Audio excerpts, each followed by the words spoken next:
Is that worse or better? I look like a ghost. You look like you're from a sci-fi dystopian movie right now. You look absolutely nuts. So just keep it that way. Yeah, you look like a crazy.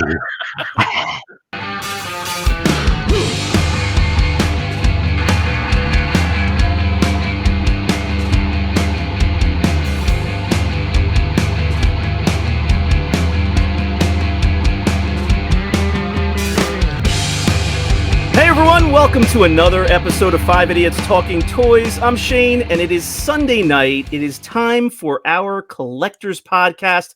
Thanks very much for joining us. If you're watching on YouTube, please subscribe to the channel and comment. Let us know what you thought of this episode. Like the video, share it. If you're listening on your favorite podcast app, Spotify, Apple, Google, please come on over to the YouTube channel as well. You get to see the show. We're going to be sharing some collectibles tonight, I think. And we do have a special guest, as you could probably already see in the title and the description. Let's get started. Let's jump in and see what we're going to talk about. Who's here? Charlie Beansacks is here. Whoa! I should have saved you for last. I didn't know you were going to hit me over the head with that thing. Yeah, save me for last. All right. So yeah, what am I doing? Let's start the show over. All right. We're going to bring in Brandon. So stupid. That's what this whole show is, isn't it? Unbelievable. How are you doing? Growing that for 2 months. He started in June, at end of June, I think. Well, he hasn't been on because his internet sucks. So he's been at home, waxing the whiskers. Yeah, he's been in Movember since June. Yeah. All right. Lord Walden, are you here? There he is. I still can't believe the Braves didn't go to the series. Like I feel like they were everybody's pick to, go to the final. Well, they had the best record in baseball going into the playoffs, and yeah, I mean, they're the best team in baseball, hands down, right now. So that's just the way it goes sometimes. Yep. Christopher, Chrissy, there he is. Oh, you guys ready? Christopher is about to take a trip to the hospital. Is that Hospital? right? To go to sleep? You're having that baby at home? Oh, the baby. Yeah. Yeah, definitely getting that journey ready. Yep. Hopefully she doesn't have it in the car like last time. Huh. Really? You must have told me and I don't remember. He's told this Yes. story. Yeah, Yeah. you must have, yeah. Pretty All right, much. well, let's bring your brother in. He's got a surprise for you guys. You haven't seen it. He's going to share his new collection. It's an upper lip collection. Yeah. Charlie Beansacks is here. I started this on November 2nd, just like of last year. No, we definitely have an episode in October with you starting to grow that. So I shaved it Remember when he shaved his mustache by mistake? by mistake. I don't know how you do that, but I don't put shaving cream here. And I just put it all over here, so I'll never forget. He was like shaving, and his wife like popped her head in to ask him a question. And the next thing he knew, his mustache was gone. Exactly. That's exactly what happened. That's one of the funniest stories I've ever heard. How you guys doing? I'm very excited for this special guest. So special. So right. special. So I see him in the green room just shaking his head. He's so special. our guest is really, really happy to be on too. All right. Well, we're going to bring him in a second. Looks like it. Let me remind everybody that we have our Patreon at patreon.com/5idiotstalkingtoys. We have content that we make just for our patrons that does not make it to YouTube and the podcast app. We have 5 Idiots After Dark, which is some adult-only content. NSFW. I think I got that right. So please go on over to Patreon, see what we have going on over there. For those people who support the show, you're going to get early access to our regular content, like episodes like you're watching now. You're going to get the first sneak preview peek at collectibles and collections that are coming in and then going up for sale on rogue5toys.com, our sales page. And you will also get episodes of this stupid show that are only for you on Patreon. John Rula, the action figure grader, is here. Welcome to the show, my friend.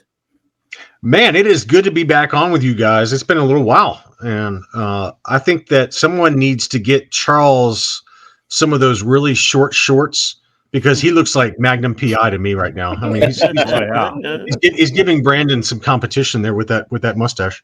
All right, John, I want to not get even you. growing one.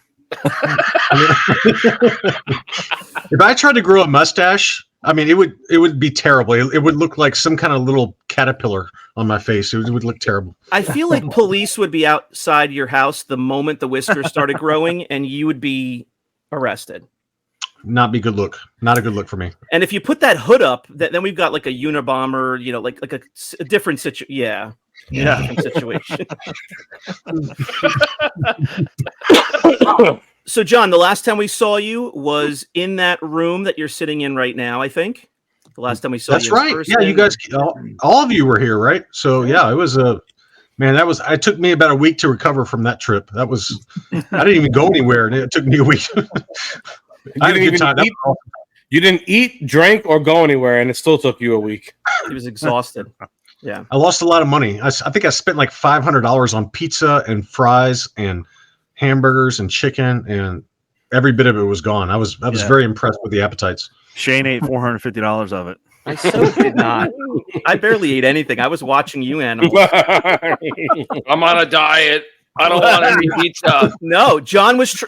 John knows. He'll back me up. He was trying to feed me donuts and stuff, and I said, "Nope, not eating donuts, not eating cake. Nope."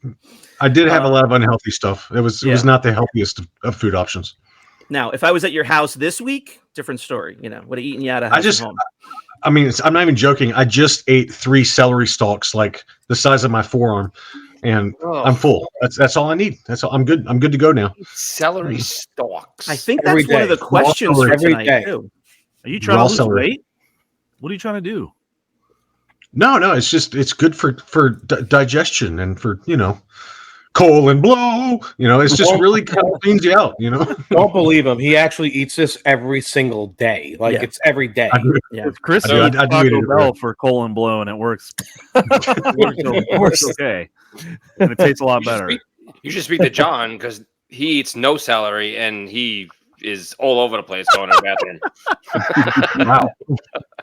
This conversation took a downward trend, and I'm to blame. I'm fully to blame for that. So, John, welcome to our YouTube show. Have you done? Thank you. Oh, yes, John. Have you done YouTube before? Have you been on any shows? Well, I mean, I have my own show, and then obviously I'm on all the time. Chris is on all the time on my channel. Yeah, we had a little bit of a technical snafu during our last live stream. It did not go well. The audio was not synced with my stupid face. Chris had an echo. We finally gave up after like 25 minutes and said, let's end it here. So luckily this one's going better. That's weird. I don't know what trouble you guys had, especially just the two of you. It was all StreamYard. Definitely StreamYard. It was terrible experience. Yeah. It's all StreamYard when it's Chris and John, but when it's me on this side, it's your internet. It's your computer. Your laptop's a piece of junk. He bought a $169 Chromebook, and he wonders why he can't connect to the internet. $4.99. It was $4.99. All right. Well, many people, probably most people that are watching us right now, are familiar with John Rula's channel, the Action Figure Grader. Of course, the link will be in the description below. So go on over and subscribe to his channel as well if you don't already. He's got a Patreon as well. But we thank you for joining us. Always fun to chat with our friends. Let's jump into the topic, guys. Charles, I think you had the topic for tonight. We wanted to talk about CAS, maybe a little AFA, but graded figures, where that part of the hobby is at right now. There's been some changes with CAS. There's been changes with AFA, certainly over the past year with what they're accepting, the time frames. So let's talk about it. Let's talk about graded action figures. Obviously, that goes beyond Star Wars, but we're all Star Wars focused here. Who has a question for John to kick it off? That is correct, Shane. Who better than someone who has the name Action Figure grader, right? Correct. John's like, this is going really, really well. Okay. Chris, you're best friends with John. Ask him a question. What do you want to know about him? What do you want to know about grading? He just recently started a new YouTube page. Probably hasn't told you guys yet, but it's called Comic Book Grader now. oh, No, it's So not. it's all about comic books. Uh-oh. Well, I mean, you can make fun of me all you want to, all right? But I sneak in the occasional comic book market update, what's going on Comic Link and eBay and Hakes and everything, because my Patreons, a good solid 40% of them are that's all they want. That's all they watch. That's the only thing they watch. They could care less about the toys. Really? Comics? Wow. Yeah. So I try to appease the masses. That's all I do. This is my latest one. Oh yeah. Mandalorian issue number 3 from season 2. This is the first appearance of Bo-Katan, Axe Woves, and Costco Reeves in comics. It's just an awesome cover. And I got it for basically $60 shipped. And now it's worth $20 shipped. That's a hot cover. That's a hot cover, man. That's a hot cover. Chris has no idea who any of those characters are. No, I have no idea what he's ballpark the value. What's the that? value of it? What's the value of it? I mean, like, it's probably $60, right? But the last one he did, this is a Mike Mayhew cover, and the last one he did, which was also issue 3, but a season 1, was the Armorer, and that book was going for $60 or so, right? And that now it's going for $200. It's really held its value, even though the comic market is generally down. So I was like, you know what? This is just a hot cover of Bo-Katan there. I mean, she looks awesome there. So I don't really care if it goes up in value or not. I just had to have it, man. So that's what I got. John, do you display your comics? No, I don't. They're all in like big graded kind of like encased chests, to protect them from things and children. Man boxes. Yeah, just really they're mean looking boxes. They're like plastic with like locks on them and everything. So the graded market. Obviously, the prices at CAS have risen, right? Yeah, I mean that was a big surprise, and I'm ashamed to admit that I did not even know it until you and Chris passed that along to me. But I mean, when you're the only game in town for loose gridding Star Wars figures or any other loose figure, why would you not? I mean, I guess that's how they looked at it with AFA not taking loose submissions. Why not keep raising the prices until they finally see some drop in volume? And again, I'm only going on what I hear. Who knows if it's true?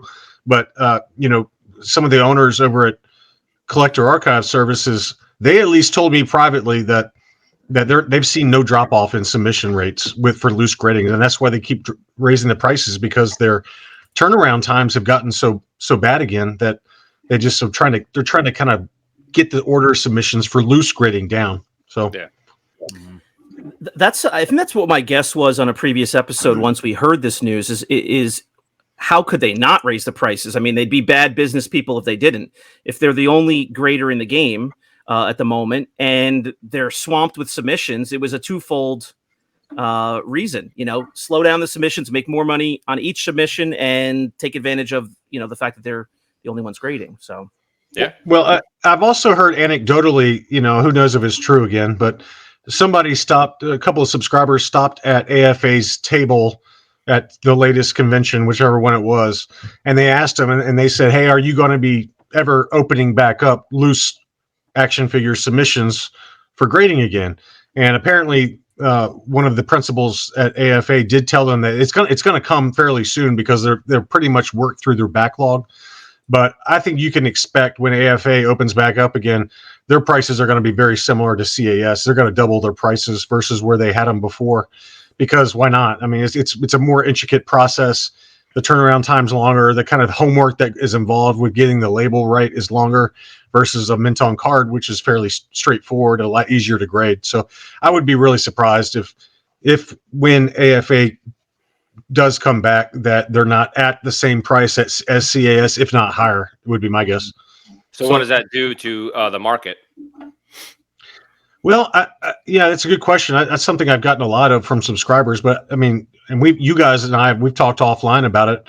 To me, it seems like it's going to limit the number of submissions, number one, and some of the secondary characters like General Maydeen probably not going to get loose graded very much, right? Some of those figures that have a low margin for these resellers, they're not going to even bother submitting a General Maydeen or a Bespin guard. Prune face. Prune face for sure. Absolutely. Okay. Prune face. Yeah. How dare you? Pile of crap. So it's going to be the haves and the have-nots. You're going to have like the first 12. You're going to have like some of the big characters, some of the harder to get and high grade characters. And then, last 17 droids and Ewoks figures, those always sell really, at a pretty big premium relative to what a near mint plus condition one sells that's ungraded, right? So I think those big resellers of loose graded figures are just going to be more discriminate in terms of what they go for, to actually submit to AFA. Here's my problem with all of this. So loose grading is falling behind. It's taken like 6 months, 4 months, whatever.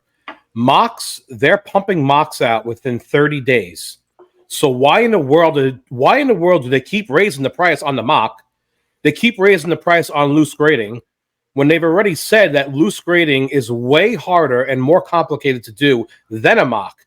You should be lowering the price on the mocks, not keep raising them for everybody and making it higher. So therefore, loose graded figures should be more money than mocks should be.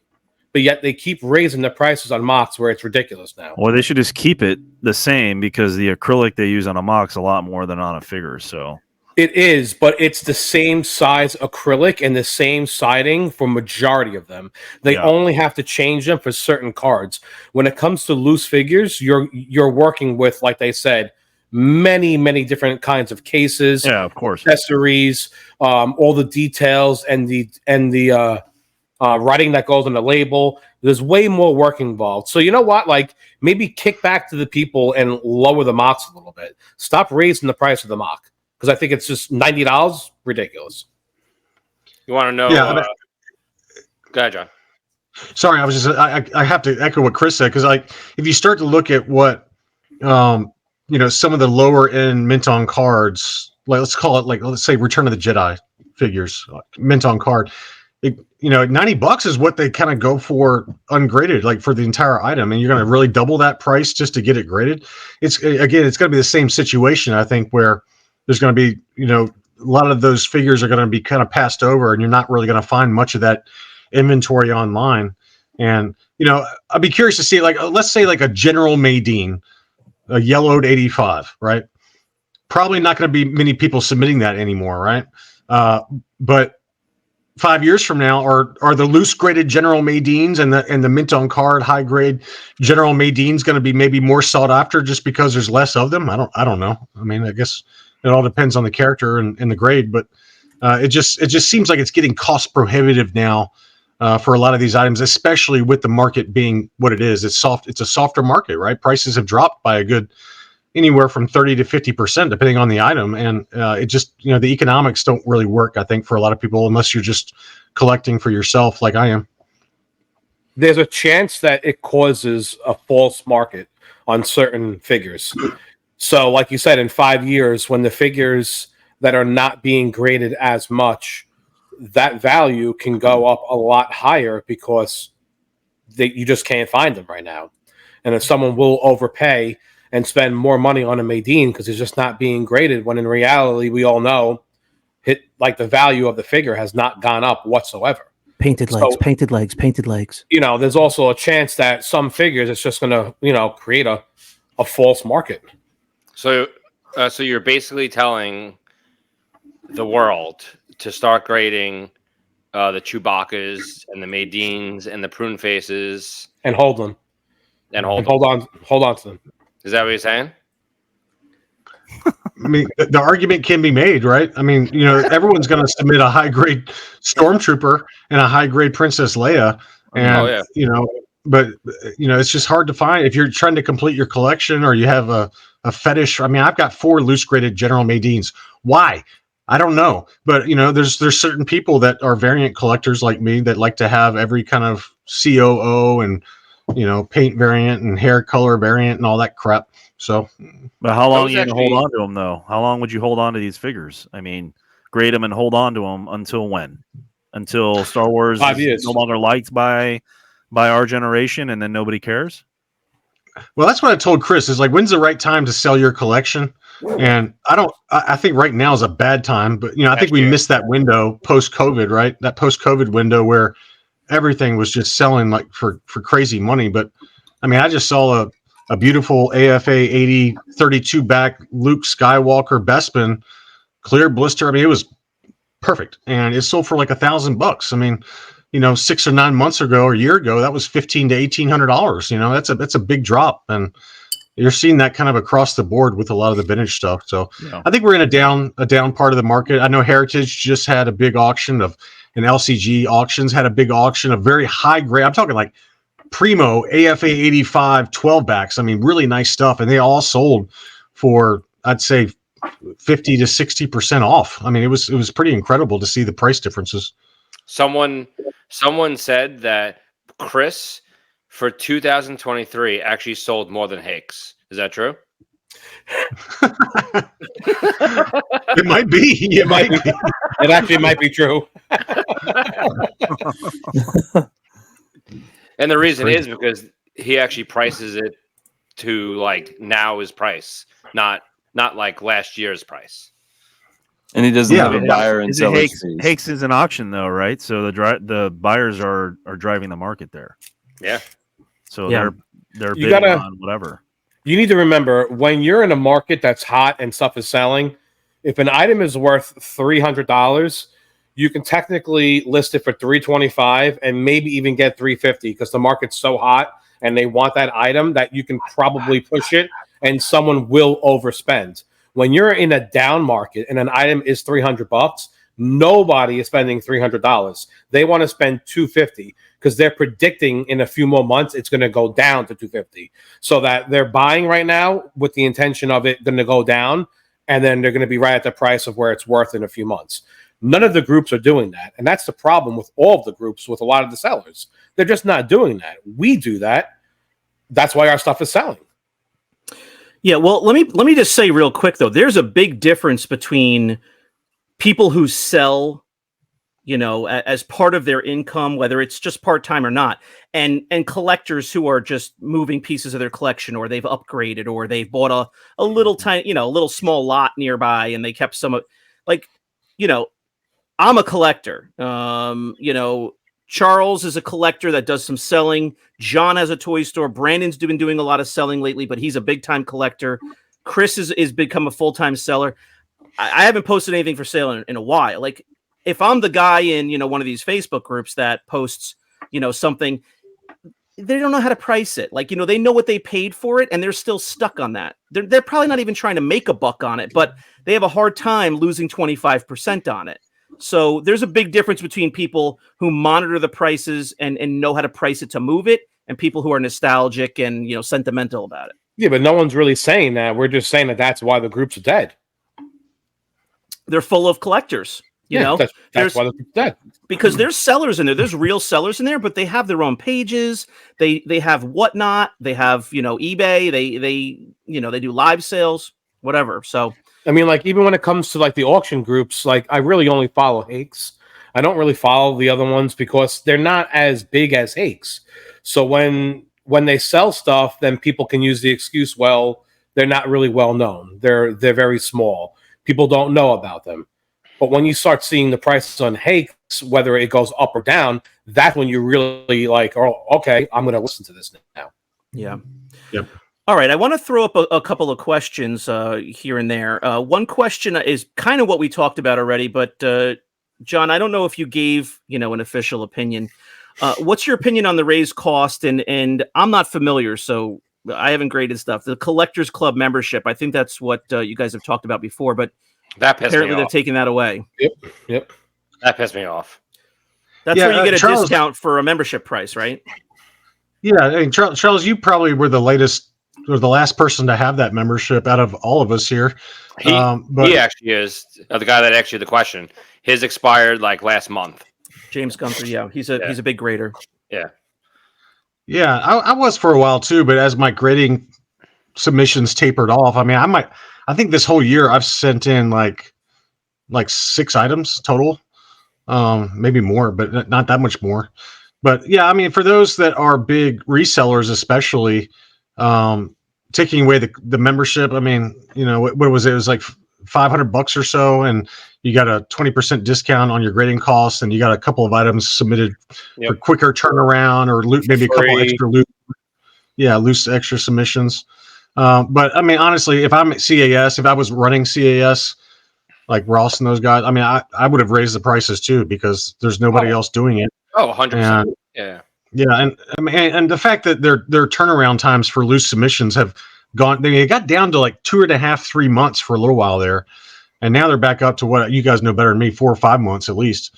So my last one was like 4 months. Yeah, I think they're just trying to manage their inventory and backlog, so to speak, and that's all it really is. And if AFA comes back out with loose submissions that are 20% less than CAS, I can guarantee you that CAS will drop their prices. But I doubt that happens. I bet AFA comes right back out with very similar pricing. And it wouldn't surprise me, honestly, if CAS had some inside information already. I mean, this is me speculating, but it wouldn't surprise me at all if they've already got some internal kind of dialogue from somebody at AFA to get an idea of where they're going to be pricing stuff. Because, from CAS's perspective, okay, let's say that AFA comes back out with loose grading again in 2 months. Do you really want to raise your prices for 2 months and then all of a sudden drop them back down again? It would just be kind of a bad look. So maybe, again, that's me speculating. To me, I think they probably have a good idea that AFA, when they do come back, those prices are going to be just as high as theirs. And I want to respond to something that Chris said. Chris is speaking, as a collector and on behalf of collectors. So collectors are not going to want to hear me say this, but raising the price on mocks whenever they did last, I mean, you compare the loose figures to the mocks. The loose figures way more of a pain in the butt to grade. We know that, we've heard that. But the mocks, the graded mocks, that's where the huge value increase is.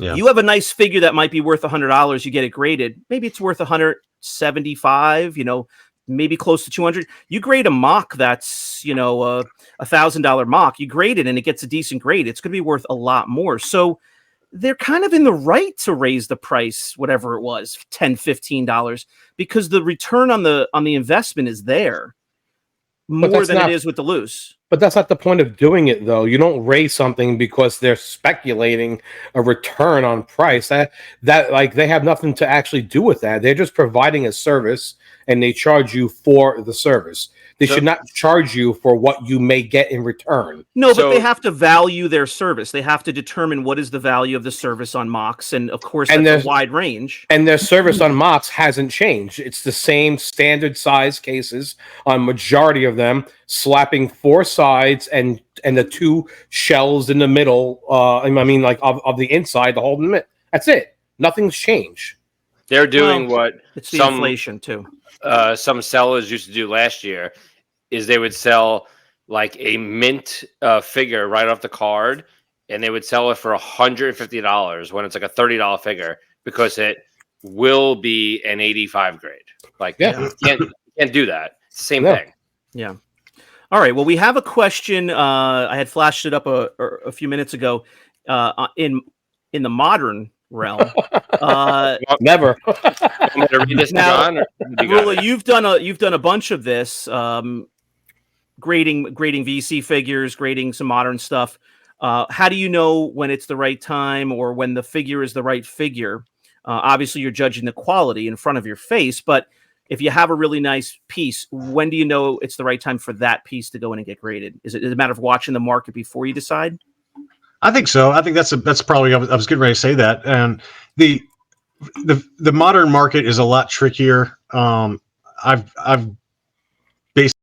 basically broke even, or even sold some at a loss just to get them off my hands because I got too much crap. So I sold a lot of those. But if you got an error card, like a miss card, definitely get it graded, because people want to know it's legit. I just sold a bunch of my miss cards for like big money. And but the vintage collection market, like everything else, is down too. And so I think that the number of items that I would consider grade worthy, quote unquote, is it's a lot smaller than it used to be. I mean, it used to be if you had a CAS 95 of pretty much any decent character for a vintage collection figure, it would sell for, a $10 or $20 or $30 profit. Nowadays, that's not the case. I think for the most part, it's a very much more select group. But there are figures where it does make a lot of sense though, like VC44 Luke Dagobah Landing. It's like a $95 mock in near mint plus condition when it's ungraded. But I just sold both of mine for like $200 to $250 after grading. So there are certain figures, and for me it was more just for my own collection, but my taste changed and I realized that I had too much stuff, so I sold a lot of them. And that's what I mainly learned with the modern items though, is that it's a much more select kind of group of items that you probably want to bother grading versus just putting in a star case. The thing that scares me the most, and I don't know if they do this in a lot of the Hasbro lines, the different lines, but the re-releases is what scares me, because when I was collecting modern, I mean, I had figures that were $90, $75, $80, mint on card, and you're like, oh, okay, this is at the top of the line so far, the top of this this not wave but series, before they would change the packaging, and then they come and release it as a whatever they called it, throwback, archive, edition. And that killed the figure. Like that figure that was $120 is now, $45. And if you had gotten that graded, Well, look at the Ahsoka is the best example of that, right? VC 102, the original Ahsoka. I mean, for a time there, they were selling, in high grade, they were selling for, $1,300, $1,500. I think I even saw $1,800 for some of those sales. And now you can. I mean, I just sold my VC 102 Ahsoka US card for like $300. I mean, I lost so much money as the middleman with you and Chris. I lost the most. Chris is the only one that won. He's the only one that won in that whole thing. I got hosed.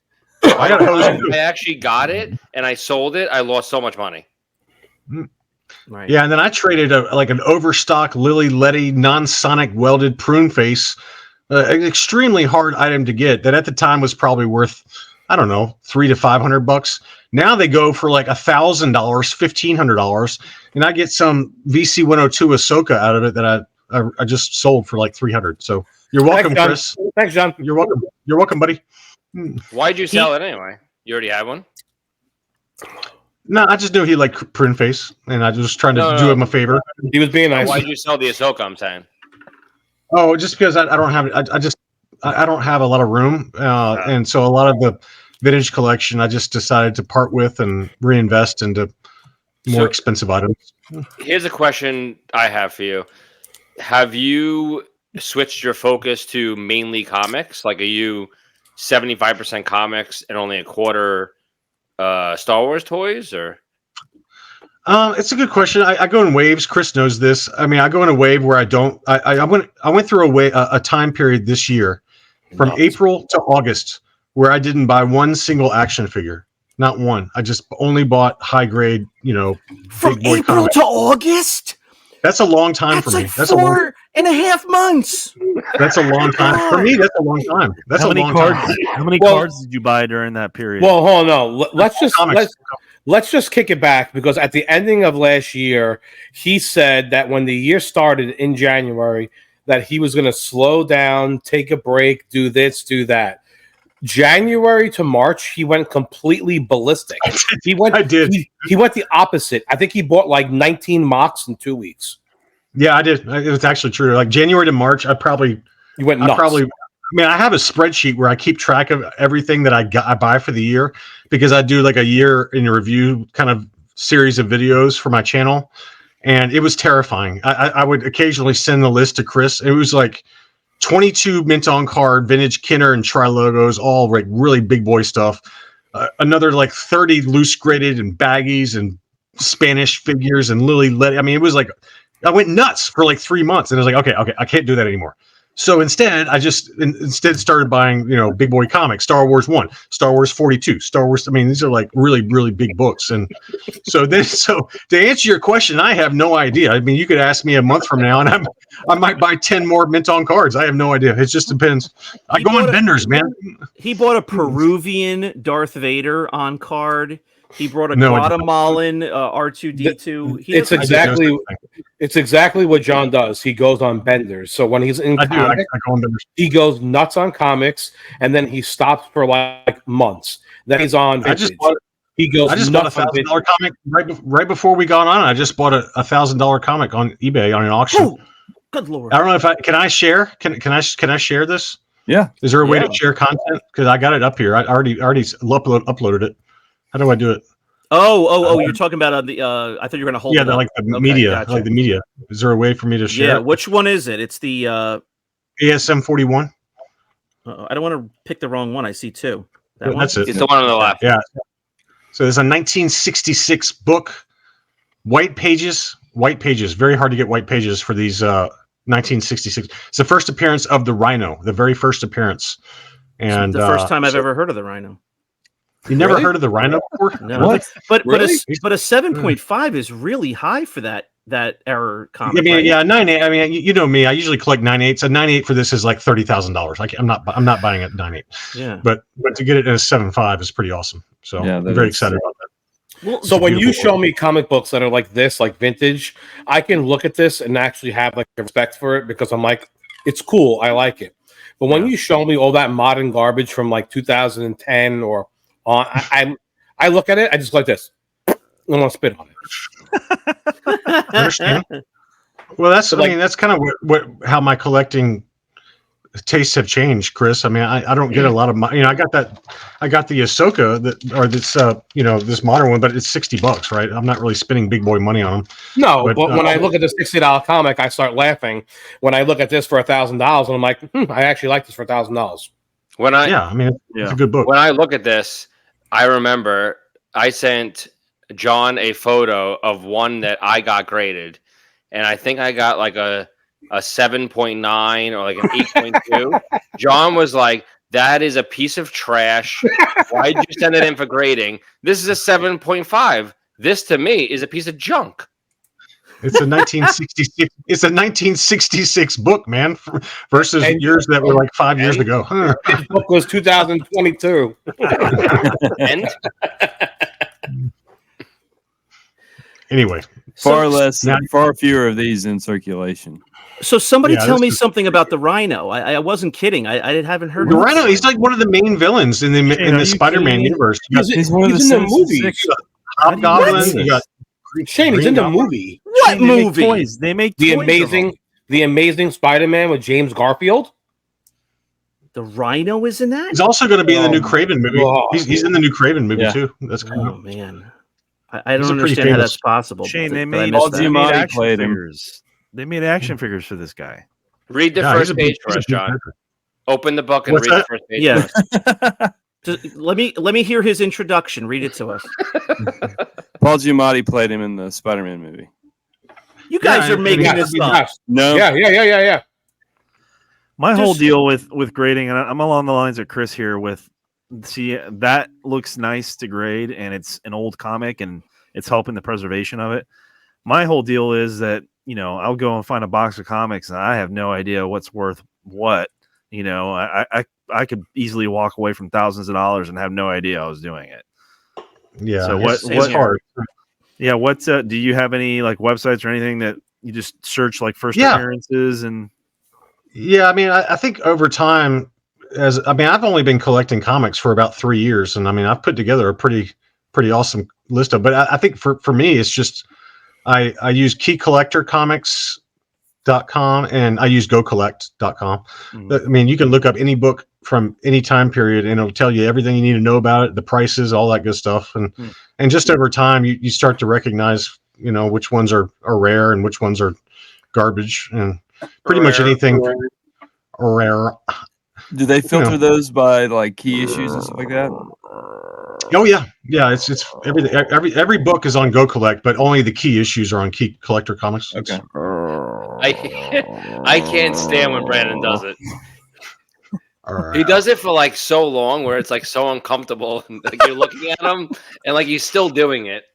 All right. So you said that the comic market has gone down as well.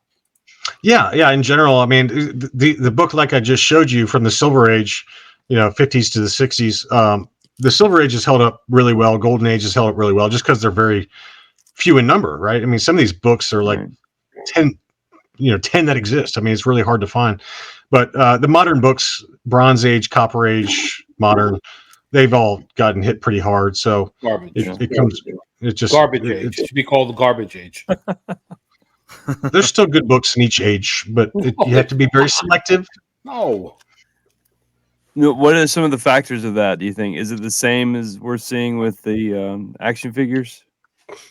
Yeah, I mean, you look at the 9:8, for modern books, you'd look at the 9:8 ratio, right? So like Amazing Spider-Man 300 is from 85, 86. It's not that old, but the 9.8 ratio is like less than 5%. So less than 5% of books that have been submitted to CGC have a 9.8. That's why it's a $3,000 comic, right? Plus it's also the first appearance of Venom. But then you have stuff like Charles, where you could probably set it on fire and no one's going to care what he's got. remember when we all blacked out last time we talked, John, and we ordered these comics, and then we got them in the mail. We had no idea we ordered them. Do you remember us ordering these? Because we don't. I mean, it happens. We all make mistakes. Like when he showed the Mandalorian comic, no matter how cool the front cover may be, when he showed it and said it was $60, the first thing I said was, wow, you just lit $60 on fire, because you're probably never going to get $60 back on it. It's probably not going to go up. It's just a pile of trash. When he showed me the Rhino for $1,000, the first thing I said is, it's a cool maybe investment, because I still think whenever he sells it, it's still going to hold its value. Yeah, and that's basically what I've done with my collecting on comics. Is I've focused, while the market is way down like this, I'm able to get books that I never could have afforded a year and a half ago. I mean, prices are down 30 to 70% depending on the item. So that's why I got Star Wars 1. I got Star Wars 42, the first Boba Fett. Some of those big books that were going for 30 to 50% higher than where they are now. So now the reason why some of these older comics endure is because they become iconic characters usually and stuff like that. Do you see any modern comics becoming like an iconic status within in the future, 20, 25 years from now? John, we already tried that. They always do. We bought the ones he told us to. Bo-Katan, we bought 100 of them. Well, I mean, John, to answer your question, yes, it happens, because you look at Ultimate Fallout 4, right? That's the first appearance of Miles Morales. We got Miles Morales video games. We got Miles Morales movies, and that comic was just like all these other modern comics. It just happens to be, now he's become kind of a cultural symbol, right? And that's why the book is $1,000. And so at one point, somebody was able to buy that for $3, just like all these others. So the newsstand, probably, yeah. Well, the newsstand edition of that, there was one that just got listed on Instagram for $35,000. I mean, it's so rare versus the direct edition. It's insane. So it's going to happen. There are going to be books that are being released today that 10 years from now are going to be highly desired. But what they are, who knows? And that's why you don't. I mean, at least for me now, I don't. I might get something like this $60 book just because I like it. I'm not expecting it to go up in value, but it just looks awesome. It was only $60. That's grading costs, right? Yeah. It costs $35 to grade it plus shipping to in there. I'm not paying anything for it. It looks really awesome in his case inside of his closet. I've had it out on display. It's been very nice. I've got my $60 value out of it. Is that why you recommended Dr. Afra to everybody? Just because it looked cool? Well, no, I really think she's got a long-term future. I mean, I just bought her 1 in 25 variant for $1,000. So it's the long game. Yeah. I mean, I really think that she's going to do something long-term, and that $1,000 investment will either turn out to be a really bad idea, or there's going to be a Dr. Afra series at some point, and it's going to blow up, and who knows? I don't really care either way. I don't care. I just love Dr. Afra, man. She's awesome. Right.